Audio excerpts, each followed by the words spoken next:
Rachel Tiemeyer. And today we are making prep session 18. In this prep session, we're going to make 6 freezer meals in 1 hour. And here's the great thing about prep session 18. All of these recipes work in the Instant Pot or the slow cooker. That's right. So here's what we're making. Our first recipe is our vegetarian tortilla soup. And it is so easy, but it's delicious and it's healthy too. We're excited about that one.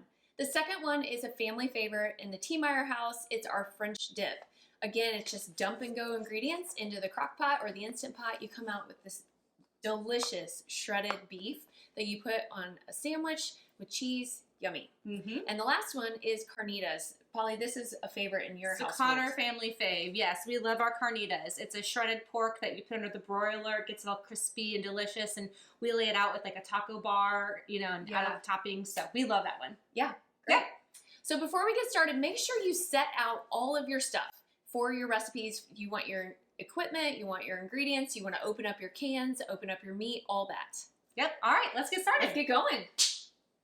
All right, we're on step 1, and this is easy. You just want to prepare your freezer bags. So to do that, make sure you have cut out your labels, and on the labels, write down any side dishes or ways you want to serve this. It's really helpful when you go to reach for that meal at dinner time. There are tons of ideas, I believe on page 2 of your packet. So what I'm going to do is I just use packing tape to tape these on to each of the bags. We like to write down the side dish ideas because the less brain work required to make these meals in the future, the better. Yes. Another tool that we love and use around Thriving Home are these baggie holders. There's all sorts of kinds on Amazon. We'll link to some. But what they do, look at this. See, you can store them like this for little bags, or you can prop up like this. And it just helps hold your bag up while you add your meal to it. Another little trick, if you don't have a baggie holder, you can use a large bowl and put the bag in the bowl and kind of wrap the edges around the top of it. And that, again, holds it up for you. This is for when you're doing dumping type recipes, which all of these are because they're all dump and go. So I'm going to go ahead and set these up for our vegetarian tortilla soup, and we will be back here for step 2. Hi, we're on step 2, and we are prepping our vegetarian tortilla soup. So we have already prepped one of them, actually, and I've double bagged it, but Polly's going to walk you through how to do one of these. The first thing you'll want to do is use a colander, strain out the juices from corn and black beans and rinse them. Yes. So we've done that, and we're going to add that to a bag. So you would do that twice. You would repeat that step. All right, so for each bag. another one there. Yeah. All right. So then, secondly, you're going to do your refried beans. Okay. So the refried beans thicken the soup a little bit, and they break up. It gets like all melty in there. But we do suggest using a spoon to kind of spoon it out rather than dumping a big giant blob. Right. You can see I'm kind of breaking it up as I'm dumping it in here, Yeah. just so when it cooks, it's a little more evenly spread out. Because I've definitely had the opposite problem before. Yeah. Well, and also when you buy your refried beans, be sure to check the label. Make sure you recognize all the ingredients. Some of them are really easy and good, like cheap and good ingredients, and some of them have crap in them. So I try to avoid that. All right. What's Next up is petite diced tomatoes, juices and all. Okay. You could also sub out fire roasted tomatoes. That would be delicious. Yep. Next up is diced green chilies, juices and all. All right. Or if you only have like a can of that Rotel on hand, that would work fine for the tomatoes and the chilies. Stuff for that, right? Yep. Okay, 1 cup of mild or medium salsa. And keep in mind, spicy stuff intensifies in the slow cooker and Instant Pot. So if you put medium, it's going to get spicy. Yeah, so, which I don't mind. Right. Some people love that, but if you have kids who aren't going to like that, like mine, I always do mild for this one. Good call. Okay, 1 packet of taco seasoning per bag. Or if you want to make your own homemade taco seasoning, we have an awesome recipe on hand. Like Polly always has it in her pantry. I like to use this. Yeah. And so we're going to do, if you're not doing a packet, I would do 2 or 3 tablespoons of our taco seasoning. Oh, 2.5. Just you do 2.5. There you go. Sounds good. So you do that per bag. And then lastly, we're going to put our stock in. So vegetable stock or broth or chicken stock. We happen to have chicken stock on hand. And we're going to carefully pour that. All right. And I'm going to mush it all up. And I've actually double bagged that already. So I actually put 2 bags in there. You don't have to do that. We freeze soup all the time without double bagging it. But in case you're nervous of leaks. Right. It's a big batch. Yes. So when you freeze this, we would suggest freezing it on a sheet pan so it freezes really flat and then it'll stack nicely in your freezer. Or if you're going to freeze it for the Instant Pot, you can freeze it in a bowl so it freezes in that round shape. Yes. And that way you can just run it under water a little bit to loosen it from the bag and then plop it straight into the Instant Pot and you push a button and your dinner's done. And we'll give you instructions for that on every single one of these recipes. All right. And so you're freezing it along with rice here. Yeah. Right? So I was just going to show you guys this tip. You want to have rice on hand because at the end you're going to stir cooked rice into this soup. So you can either get instant rice, that's easy, or if you want to be really healthy and add more veggies, you can get this frozen cauli rice, so cauliflower rice. This is my new favorite thing. I add it to the soup while it's cooking, and it just adds extra veggies. So there you go. We are on step 3, and we're going to prep those French dips. So, Rachel, get us started here. All right, so I've already put 3 cups of beef broth in each of these bags. And what's next? Can you read? All right, I'm going to read this off to you. Yes, we're going to do our dried minced onion. I'm going to get my cheat sheet because I don't have this recipe memorized. Yeah. So we're going to do 1 tablespoon of dried minced onion in each of these. What I've learned, this is your shortcut, like real French dip, you'd be slicing a bunch of onions. I'm sure I have enough. What I found is you can always do more minced onions if you like more oniony flavor. I was wondering why you did that 2nd tablespoon. I'm like, oh. I like a lot of onions. So this one's yours. Okay, then 2 tablespoons of soy sauce in each of these. I'm actually using coconut aminos because it's gluten-free. But similar taste. Yep. All right, so we got those going in, 1 and 2. After that, we're going to do 1 teaspoon of garlic powder. 1 teaspoon. Okay. So you're building what's going to basically marinate your meat while it cooks, but it will also end up with a delicious au jus sauce at the end that you'll then dip your sandwiches in, and it's so, so good. We're going to do a 1/2 teaspoon of salt and a 1/2 teaspoon of pepper in each bag. Okay. So get that all measured out there. Tempting fate here. I know, right? Bag. It's always nice as it catches the extra, but then you risk over seasoning something when you season right on top of the bag. I do that. I don't let my kids do that. Exactly. Leave it to the professionals. Right. After that, we're going to do a 1/2 teaspoon of oregano. Okay. I love the smell of oregano. Yes. And then it goes well with this. You can also crush this in hand, and it releases the oils in the dried herbs and just adds more flavor that way. Lots of seasonings here. The next one after that is a 4th teaspoon of thyme. Okay, so ground thyme. It comes in leaves or ground, and you're using ground thyme this time. I don't like the leafy thyme, dried thyme. It you end up feeling it in your teeth when you eat it. All right, then we're gonna do 1 bay leaf in each one. Again, just adding more flavor. I learned from America's Test Kitchen years ago that they did these tests on does bay leaf really matter in a recipe? And they found that it only makes a difference if the recipe cooks low and slow for many hours. Oh, so I actually don't ever use a bay leaf unless it's in kind of a crock pot meal or soup that I'm gonna cook for a really long time. The more you know. The more you know. Lastly, a pinch of red pepper flakes. Okay. And that add a little heat. Yep.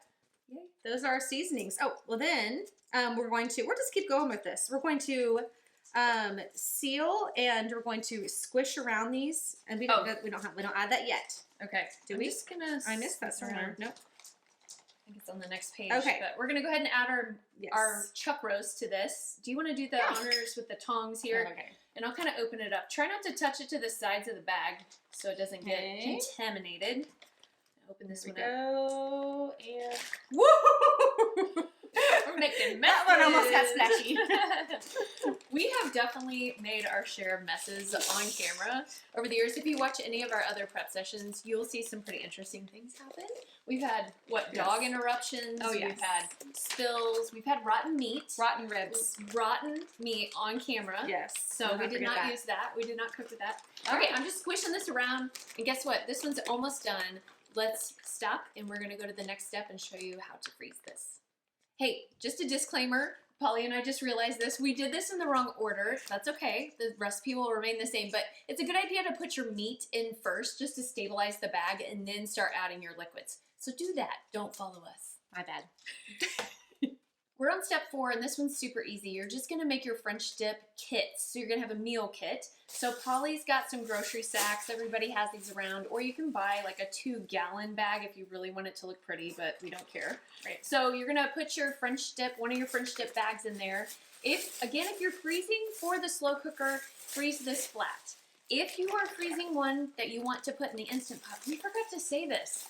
You would need to cut up your roast into 2 by 2 inch by 2 inch pieces. That's really important. So It's in the instructions. So it is in hopefully the if you were instructions, following, you saw But that. then when you freeze this, you'd want to freeze it in a round bowl, and then that way you can dump it in the Instant Pot from frozen. We give you all those instructions. Don't stress. Okay, so Polly's you put rolls in there, and then you put 6 pieces of provolone cheese. So we just had a pack, and we divided it into 2. Yep. So that'll go in your freezer, and then boom, dinner is ready to go when you're ready for it. It's all ready for you. We'll do the second one. We'll meet you back here for our last meal.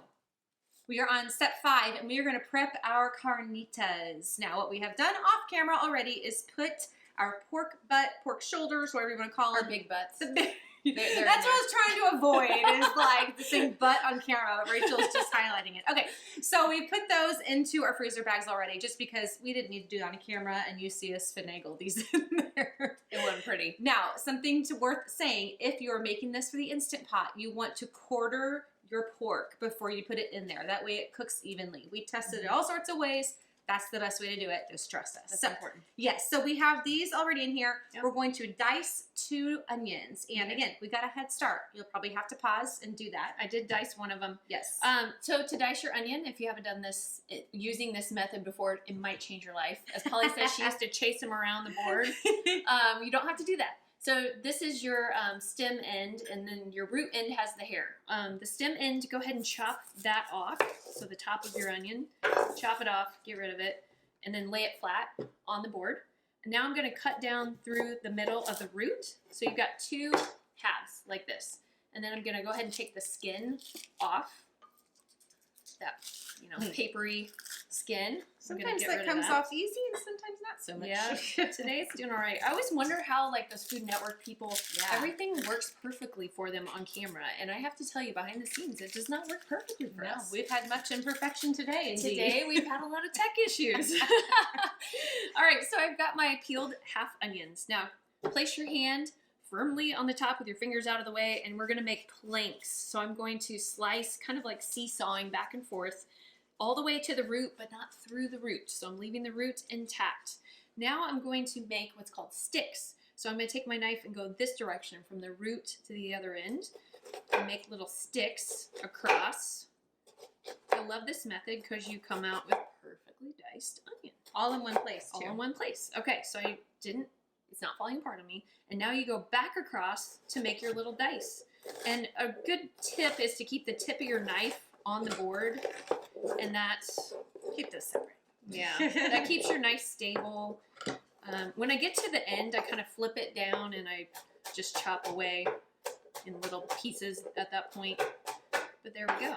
Yeah, that's how you dice it. So do you want to start adding the onions? So one of those will go in each bag. All right, so I'm going to pause. We're going to move those onions over, and then we'll pick back up on part 4 of step 5.